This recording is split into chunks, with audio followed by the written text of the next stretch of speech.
Hi everyone, thanks for joining us today. So I'm Day-Brosnan and I work in the Department for Education. I'm in the School Attendance Policy team. This afternoon we're going to be talking about effective governance in the context of our new attendance guidance. And I'm joined by Lucy Spacey and Donna Percival from Diverse Academies Trust, who are going to be talking about their trust's approach to kind of managing attendance and the governance of that.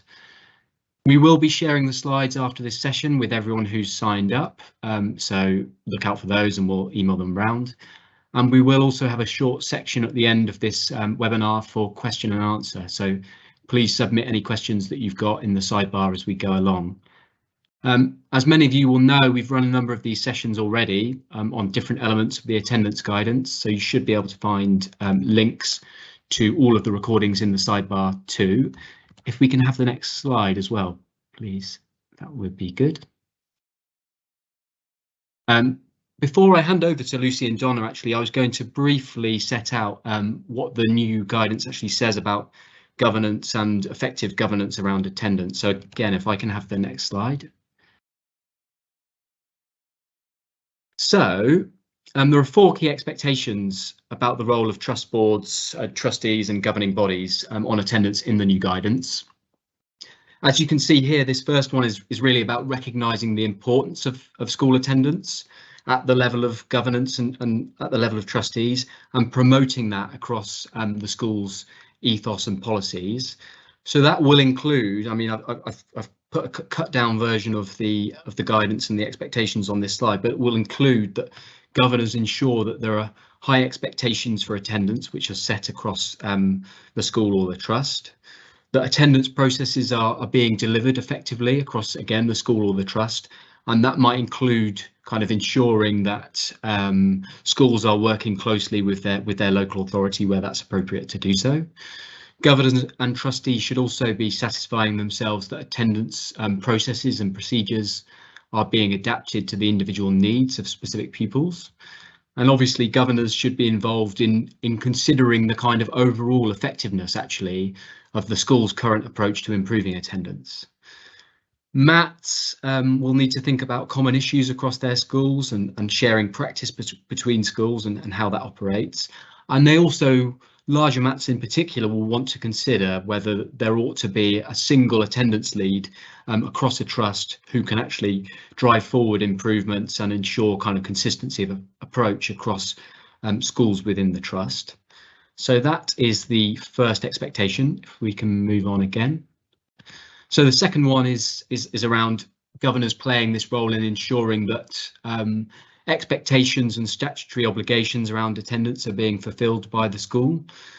So that will include ensuring that there's an effective attendance policy in place in line with our guidance, ensuring obviously that registers are being completed accurately and there are systems in place to ensure that registers are completed accurately, given that attendance registers are a legal document. And obviously also ensuring that that effective partnership working with external agencies is happening. Right, if I can get the next slide, we'll move on to the third bit. So yeah, the third expectation is around attendance data, and attendance data being reviewed by governors and trustees in particular. And this is really about that scrutiny of the data, how it compares to other schools, what the trends are, what the data suggests about the attendance for specific groups of children in particular. And clearly the purpose of all of the scrutiny of the data is to think about what changes, what action, what change in strategy this needs to kind of impact, or it needs to result in. So that role around scrutiny and reporting of the data to governors and trustees, I think, is really important. But then what practically happens as a result of the review of that data, I think, is equally important. Okay, fourth expectation in the guidance, if we can get the last slide. So yeah, this is about governors and trustees ensuring that staff receive really effective training for attendance as part of the kind of broader continuous professional development that all teachers and staff should receive. Clearly, there is a set of things which all staff need to know about attendance, but then there's a more comprehensive set of training needs that might be required for staff that have that more specific identified role working on attendance. So governors and trustees again need to be thinking about and monitoring how that kind of training is delivered and the effectiveness of that training, and that staff have the kind of skills and experience to be able to kind of effectively fulfill their roles on attendance. So I think that is everything from me by way of introduction. So I'll hand over now to Lucy, who's going to talk about Diverse Academies and what they do there. Thank you, Will. So we're just going to start off by introducing ourselves. So as Will said, I'm Lucy Spacey. I'm one of the executive principals that works across our Diverse Academy Trust. And I'm Donna Percival. I'm a principal at Queen Elizabeth Academy in Nottinghamshire, which is part of Diverse Academies. So we've been asked to speak to you today specifically around the role of governance and trustees to do with attendance, particularly looking at the new framework and what's come through there in terms of guidance. So if I could just have the first slide, please. So this is just a little bit about us. So as you can see there, we've got 14 academies and we were first founded in 2011. And we're made up of 6 secondaries, 6 primaries and 2 special schools, and we're located in Nottinghamshire and Lincolnshire. So from a trustee's perspective, it's really important that they're able to understand data trends and really look carefully at what the data is telling us from nursery right through to 6th form. So that just gives you a little bit of an insight as to what we're about. And we have a trust board who work very carefully with the leadership and management, and then at a local level we have a governing body as well. So you'll hear a little bit about that in terms of how our trustees and our governors support us with positive attendance management. Next slide, please. So our vision, mission and values, it's really important to us at Diverse Academies, and we live and breathe our vision, mission and values. And the role of attendance in that is one of the foundations that's really important to us to be able to really see our children being able to access brighter tomorrows. We know that if our children are not attending our academies, then that's going to be a real challenge for us to be able to really meet the needs of each individual and allow them to be the best that they can be. So we work really hard with all of our partners and stakeholders, and we place the community at the heart of every decision that we make. So governors play a huge part in that, in ensuring that we're able to empower and respect and also to care for our community at its widest possible sense, and attendance being one of the foundations to that. Next slide, please. So the guidance that's come through and where we've really focused on and had to really consider how we work as an academy trust and if there are any changes that we need to make, it's very clear from that the expectation of trust boards and governing bodies as a whole is to support leaders to improve attendance, which has to have a real constant focus on it, and really look at whole school approaches to that with a regular ongoing support, guidance and challenge as well. So we're hoping that through our presentation today, the focus on those specific areas will help to identify the way in which we do that as a trust. Next slide, please. So there's some of the key elements that have come through. You can go on to the red slide if that helps. The next one, that's it. So the bits that Will's talked about at the beginning, these are the main threads that we've pulled out of that for you to look at today. So recognising the importance of school attendance and promoting it across school ethos and policies. So Will mentioned there in terms of what policy and practice actually means on the ground. And we're going to talk specifically around the governor's role in that, in supporting us to ensure that our policy is fit for purpose and is actually having impact and is consistent delivered across the trust. Also, they're looking at school leaders and their active role in attendance improvement, how they're able to really support us in being able to prioritise that, and how on a day-to-day basis we're able to really drive attendance as a priority across our trust and enable leaders to be able to fulfil the roles and responsibilities of that, and working together to ensure that that becomes part of school culture. A little bit in there as well around fulfilling expectations and statutory duties. We're not going to focus so much on that because that's quite straightforward in terms of how we would all deliver on that. You'll see a fair bit in here about our attendance data and the way in which we manage attendance data and how we use that in order to inform trustees and local academy bodies around exactly what our attendance data is telling us, and how we work very closely together to ensure that we're identifying any trends and that we're working collectively in order to solve problems, change strategy, and ensure that we are moving attendance data on according to what we're finding in terms of the evidence. And then finally there, the bit around ensuring school staff receive adequate training on attendance. So we'll talk to you about the mechanisms in which we have as a trust to ensure that the CPD is accurate and is focused to different audiences, and the ways in which we identify exactly which specific areas need to be worked on. Next slide, please. Okay, so I thought that this slide is really important in terms of setting the context for our attendance management systems here at Diverse.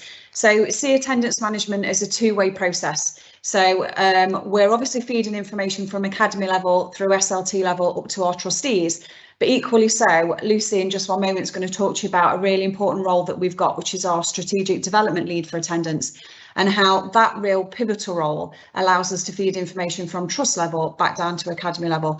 So it's that kind of constant exchange, if you like, of information and that constant sharing of good practice from trust level down to academy and back again that is really important for us. See it, if you like, as links in a chain. So as we go through this presentation, you'll hear us talk an awful lot about different meetings, about different pieces of literature that we produce, different roles that people fulfil in the trust, and each one of those things very much see it, like I say, as a link in a chain. So as we go through the presentation, I'm sure that slide that you see there will become a little bit clearer. Next slide then, please. Okay, so starting from the very top in terms of our trustees and that trust-wide attendance management approach that we have.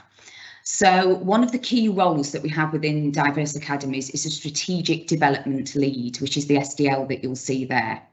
And this is a role that is not attached to an academy, so it's a trust-wide role with no other teaching responsibilities, and they look strategically at our attendance data amongst other things. So they also lead on safeguarding and other particular pieces of work that are important to us as a trust in terms of improvement.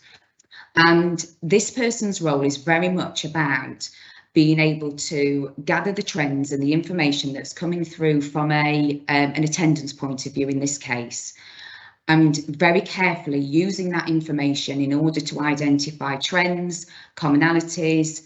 They also look at what's happening nationally, so we're able to benchmark ourselves and use that information to work with other trust leaders across the mat and ensuring that our central executive team are able to really understand what trends are coming through so that we can act in a really responsive manner and ensure that we're acting quickly in response to what our information is telling us that we need to do. And that information can be looked at a very local level, so at individual academies, but also at a trust-wide level. And from the analysis of what's coming through from a trust perspective, they're then able to work very closely with our trustees to ensure that all of those things that we heard in those initial slides are achieved, so that we are following policy and that our policy is fit for purpose and that our data is demonstrating that we are having impact in terms of improving particular elements of attendance priority. So if we're able to identify a particular group or a cohort or an academy, that we are putting actions in place in order to bring about improvement. So our DAT trustees, as it says there, are able to support and challenge that person in their role, and also work carefully with the executive team and feed information up and down into our local academies and our local SLTs to ensure that there's a joined up approach to looking from a trust-wide level down at local academy level as well. So in order to help us to do that, we have a consistent MIS system that all of our academies use, including our specials, primaries and secondaries. That information can then be pulled together into a dashboard, a central dashboard, and that is a dashboard that has been created by our information team. So our data team have been able to develop, and you'll see a slide in a moment that will show you the detail of that, a facility that pulls all of our attendance data together into one place.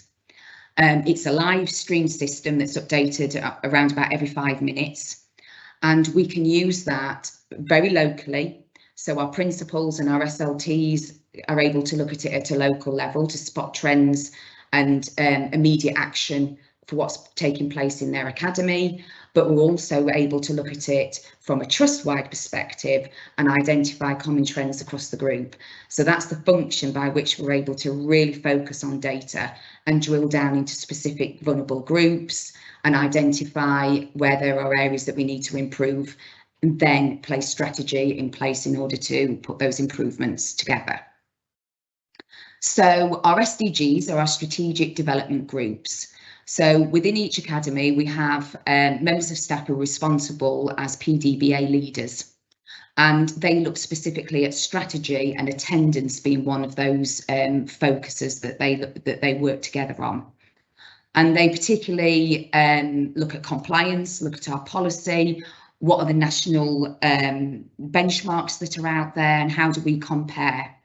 We also look very carefully at consistency across our trust, because we, it's very clear to us that where we do have a consistent approach, where we're able to identify best practice, work together and to support one another, that's where we start to see rapid improvement in these areas. So our strategic development group is a place that enables all of those PDBA leads to meet, and they're led by our strategic development lead that we spoke about just a little bit further up, to really look carefully at the strategy, and they will look at the data together as well. They'll be able to talk about common problems that they might be facing within their academies, and then they can work together as a team in order to identify next steps, perhaps go and visit one another, share best practice in order for us to be able to act very quickly. And that is the sort of information that is then fed back to our trustees and our local governing bodies in terms of how we are actually managing our attendance and making the improvements that we need to make. Then on the ground, the final layer are our attendance operational members of staff. So they work specifically from an operational point of view in terms of the actual inputting of data, for example, or they will generate the letters that we need in order to contact parents where we have concerns. They may attend actual meetings, the sort of stuff that you will have heard in previous sessions around how do we do the attendance management stuff. But here it's important that we sort of get over the way in which all our different levels work together. So our attendance operational network groups also meet together. We have a collective approach to the support that they receive, which again ensures that we have a consistent approach, that policy is being put into practice. And it's in these groups that we're able to identify if there are any particular training needs that are necessary. And we can identify if it's at teacher level, where we feel that teachers aren't taking enough responsibility for attendance from the classroom perspective, or is it that we need to put something in place for parents. We get a feel from these groups what the collective information is telling us in order for us to be able to put action into place. And then the information that comes out of those groups is delivered back to our local governing bodies and also into our trustee meetings and our SLTs. So we've got an up and down approach in terms of sharing information, following practice and policy, and adapting and ensuring that strategy is meeting the needs of what our information is telling us. So it's an approach that ensures that improvements can be made rapidly and in a timely fashion, so that we don't suddenly get to the end of the year and decide that we've got a problem with a particular cohort of children or a particular academy or a trust-wide situation that's arising. Next slide, please. So there's an example of the dashboard. So this is just a screenshot you can see there in terms of what we can see when we download some information onto our dashboard. So up in the right hand corner, and I appreciate this will be challenging for you to see on your screen, there is a little filter button there, and that allows us to drop down into all different categories, so that at a local level our SLTs and our members of staff who are responsible for attendance are able to really scrutinise their data, looking at individual pupil level, looking at specific cohorts or classes or year groups, and really identify what is our information telling us, where have we got any concerns, and benchmark that against other schools within the trust, other schools within our locality, and also what the national picture is telling us. Because it also gives us the visual there, that's it really helps us to identify if there's particular trends that we're starting to identify against time or particular points of the year. So you'll see, if you look at that bottom line where we've had a peak, and that is particularly pertinent to a period of time when we were hit by COVID. So this particular academy are able to discuss that story in terms of how that's impacted their data with their local academy teams. And from a trustee perspective, our strategic development lead is able to take this information and really identify what is coming through in terms of particular trends or particular areas of concern. So we can look at disadvantage, free school meals, pupil premiums, SEND, and we can use that information to really identify where we need to focus next. Once we've got that information, that is then fed back through the groups that I've just discussed there, through our strategic development groups with those leaders, and into our operational network groups to ensure that we are acting in a timely fashion. So this would be an example there on the right hand side of how that information is then worked with a trustee who is responsible for working alongside our strategic development lead and our wider executive team to look at what our trends in attendance are telling us, and to ensure that they are challenging and supporting, to ensure that we are really working in line with our policy, and that our practice is having impact in terms of attendance and improvement in that area. Next slide, please. Me, yeah. So yeah, sorry. So this would then be an example of how that information is then used and analysed, and some of the actions that would come for that.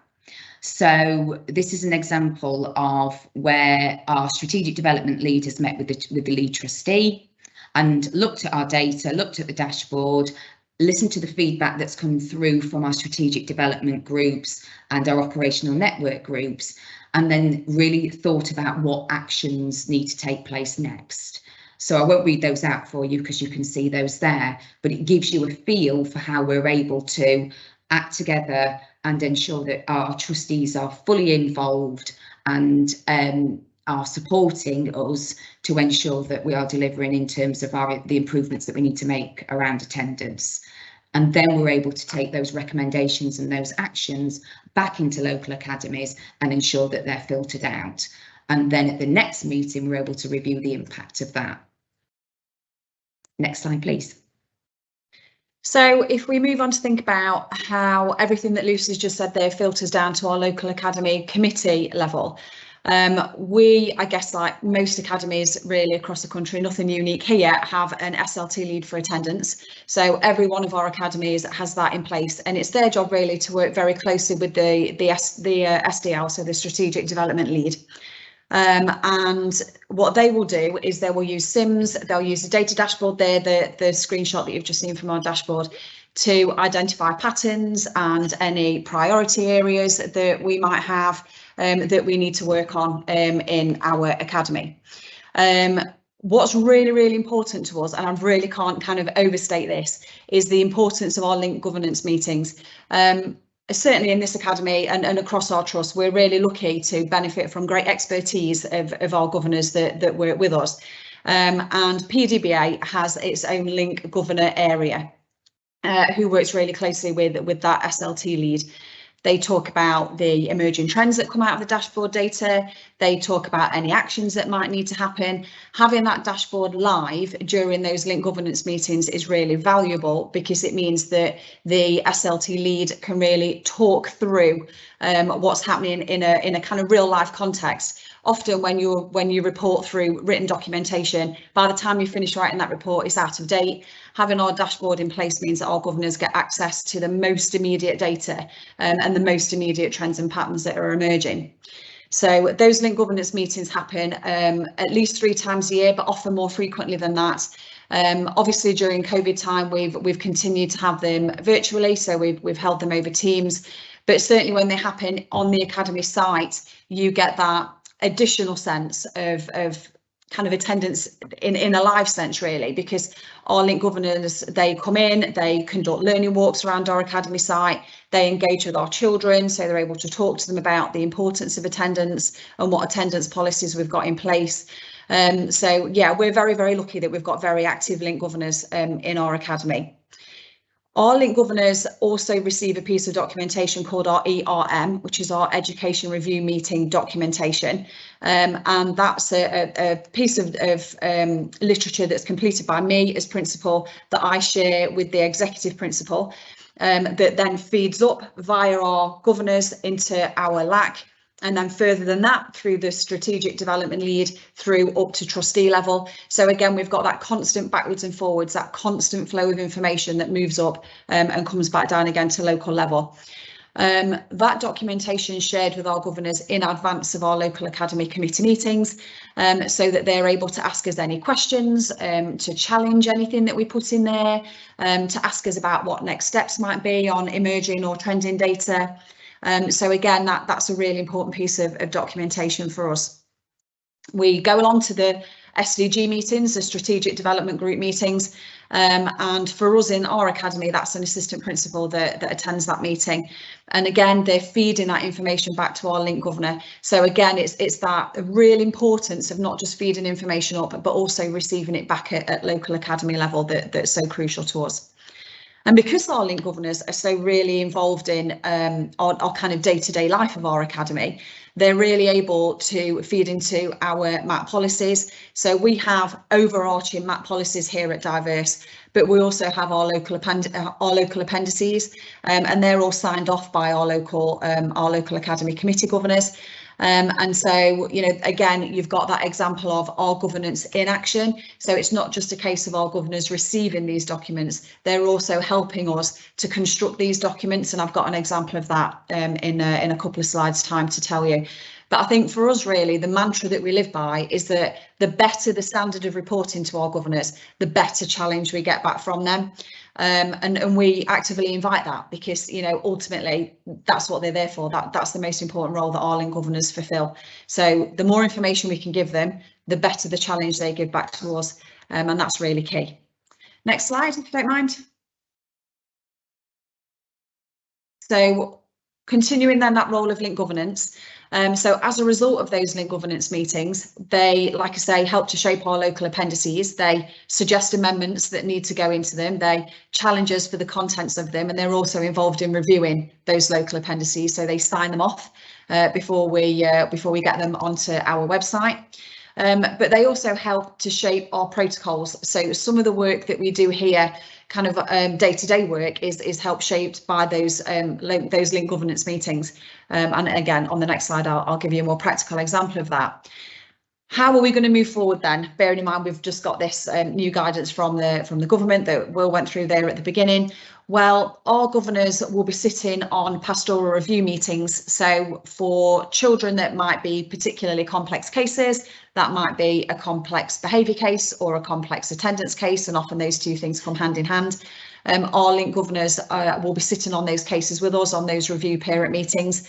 And we also intend to, and have already started this piece of work actually, using our governor's work-life experience in those pastoral review meetings. So, for example, you know, we've got a governor that's very active in the business world, so he's able to come in and talk to our children about the importance of real good attendance in terms of, you know, what are key employability skills. So our governors are very active in that sense too. Next slide, please. So this is just an example really of a piece of work that we've conducted here with regard to attendance at local academy level. And this document, so this is our attendance flow chart that we use here at Queen Elizabeth, was actually part constructed by our PDBA lead and our link governor, and working together using their expertise together. And this was at the time a parent governor that was able to work in terms of developing this protocol with us. So what we've got there are different attendance thresholds for the children in our academy, and what actions happen at each of those attendance thresholds. What was great about this is that because it was a co-constructed document, is that the parent governor was able to say, yeah, that's what I would expect to happen, or that's what I would like to see. That's how I would like to see my child being rewarded for good attendance, or this is what I would expect to see if attendance dips. So being able to co-produce documents and protocols has been really valuable for us here at Queen Elizabeth. And I think that just about summarises where we're at a local academy level, Will. Thank you. Excellent, thank you very much. That's been a really helpful overview of everything that you do and the things that you're thinking about, considerations, etc. I am just looking through the questions that we've had through. There is one here which is slightly strays off the kind of governance theme, but I think should be easy enough for you to answer, which is about the extent to which your governors or trustees access support and or training from your local authority. And there's also a question about the extent to which children's services and early help services work together with you to improve attendance. Would you mind saying a bit about that across the trust? Yeah, absolutely. So the vast majority of the training that our governors get comes through our MAT, I have to say that. So Diverse are very active in terms of constant flow of CPD for our governors. And indeed, you know, if our governors were here, I'm sure that they kind of back us up on that. Attendance being one of many themes that provide continued CPD really for our governors. So yeah, we're really lucky really to benefit from that regular CPD flow. In terms of the work that we do with extended agencies like social care, for example, early help, yes, again, you know, we've had great examples of multi-agency meetings that we call on the academy site, that are kind of chaired by and attended by members of our safeguarding team, members of our pastoral teams, you know, often our attendance lead. And what we found is that, again, I guess it goes back to that notion of better reporting, better challenge. So what we have, and this is not to do with governance, so a little bit of a stray away here, but what we do here is we always make sure that our children that are known to extended services, so if they're open to social care, or if we know that we've got a family support worker working with a family, we run a what's called an at-risk list. And so they're the immediate phone calls or emails that we send off in the morning to those extended services if we know that we've got children that are absent, or if we know that we've seen a dip in attendance for those key vulnerable families and individuals. So yeah, hopefully that answers that question. Yeah, that does. That's good. Thank you. There's a question here which I think is probably for me, which is about whether academies need their own attendance policy, which is personalised at individual school level, or if it's sufficient to have one generic MAT-wide attendance policy. So yeah, I mean, I think the sort of general position on that is you can have a kind of general attendance policy which covers all schools, but it should be tailored to the needs of the individual school and potentially the barriers that pupils are facing within that individual school, and that might be informed by an analysis of the data that happens at individual school level. But is there anything that you Donna or Lucy want to say about the kind of policy across the MAT? Yeah, absolutely. I would just add to that in so much as that's exactly how we operate. So we have a trust-wide policy in terms of our expectation around policy and how we behave and how we act, and our expectation in ensuring that we're statutorily compliant. But then at a local level, it's very important to us to really understand our context and our communities. So we will adapt that policy within an appendix. So, for example, there are a few of our academies that serve over 50% of their community as English as an additional language. So we know that they sometimes need a slightly different approach to the support that they get around attendance. So we will make local adaptations to the trust-wide policy. And the policies are a live document that we use regularly and review regularly through those strategic groups that we talked about. And governance, as Donna described, play a huge part in terms of monitoring our policies and helping to support us as leaders to ensure that we can make the changes that we need to make at a local level, so they don't become a barrier to what we know we need to the direction that we need to move in. Excellent, thank you. There's a quite a specific question here about the data dashboard slide that you showed. It says that 21 students are noted as being persistently absent in the dashboard, and then there's a rate. And the question is, are these the students who are being monitored? Does the system identify persistent absence and highlight this automatically for you? Absolutely. So the filters enable us to look at all sorts of different things. So if we were to filter specifically into persistent absenteeism, we would have the children's names, we would be able to pull out information around where they are on our attendance pathway. We could identify what intervention had already taken place, etc. We would be able to then individually go down to pupil level to look specifically about why that might be that they've tipped into PA. So it allows us to really scrutinise right down to student level, whilst looking at them as a general cohort. And then also, as I said, if we then filter to trust-wide level, we can start to get a feel for what's coming through as a trust trend. Mm-hmm. So it might be that we see there's a particular issue around our SEN pupils and persistent absenteeism. And then we would start to look at that collectively along with our SENCOs to see what's that about and really start to unpick it. And that's the sort of information that would be discussed then with trustees and feed back down into our local governing bodies. Yeah, I mean, the beauty of the dashboard is that it's not necessarily designed to give you the answers as much as it's designed to tell you what questions you need to ask. You know, so very much just looking at something that we've looked at today in the academy, because we can filter by tutor group in each individual academy. We can share that information with our tutors. The dashboard will rag rate week by week what that child's attendance looks like. So at a glance, you've got a real key piece of data there that you can share with tutors, that in turn can share with children, that in turn can share with parents. So yeah, the dashboard is well, it's something that informs our daily practice.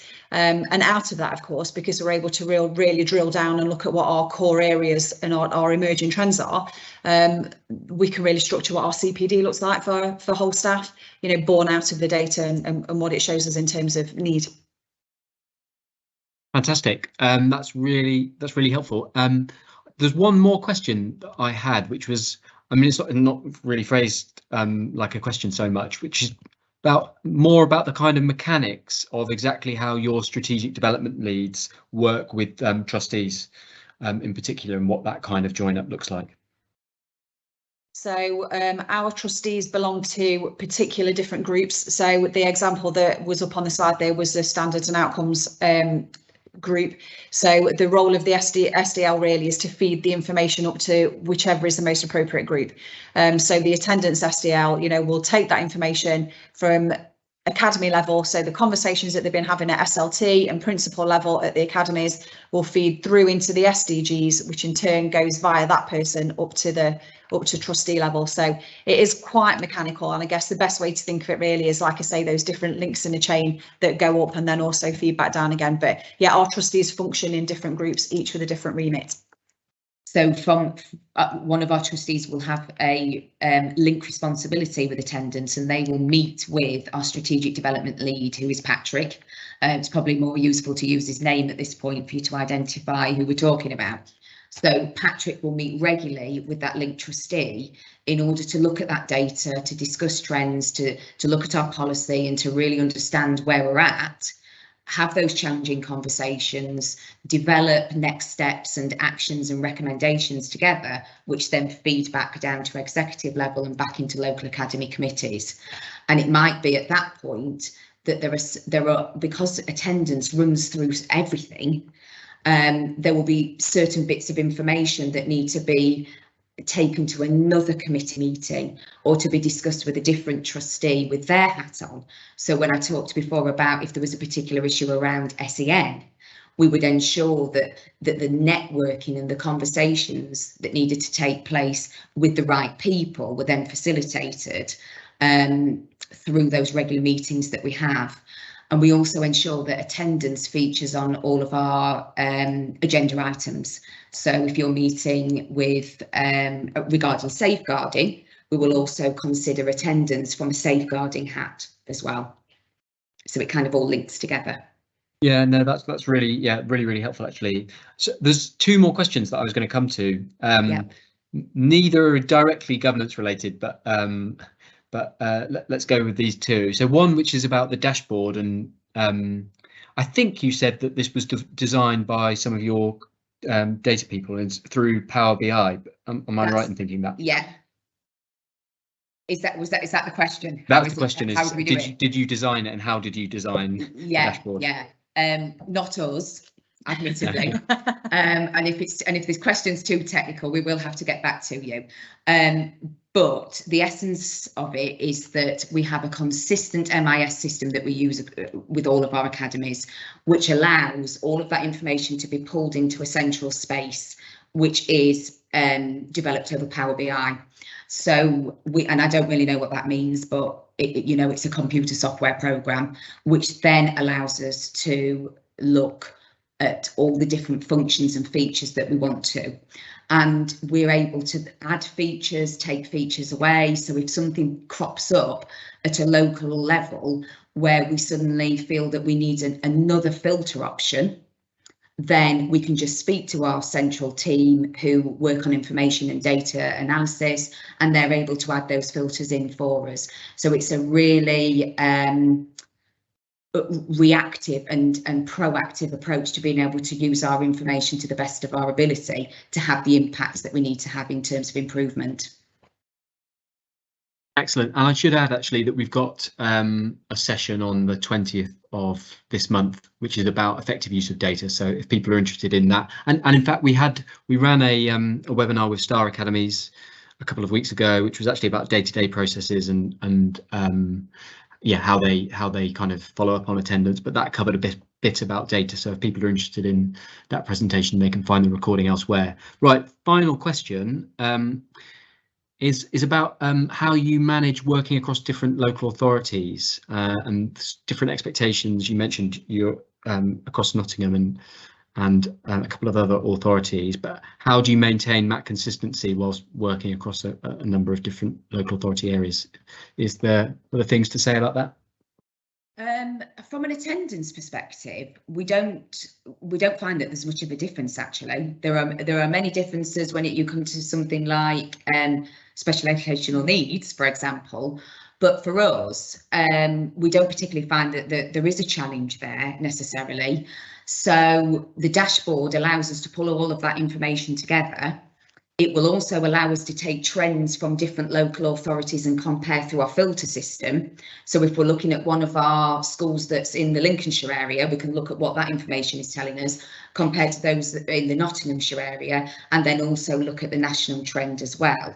So we don't particularly find challenges around that. And then looking at the thread back through to policy, we don't have a difference in terms of policy delivery, and at a local level it's just very much about community rather than from an attendance perspective any sort of rules or regulations or challenges that we face from a local authority. So I would say that in this particular instance it doesn't really affect us from an attendance or the way in which our governors support us and have a responsibility around challenge and support for attendance management. Excellent. Right, I think that is the end of the main set of questions in particular. Thank you both very much for your time and for talking us through everything that happens across the trust. It's really appreciated.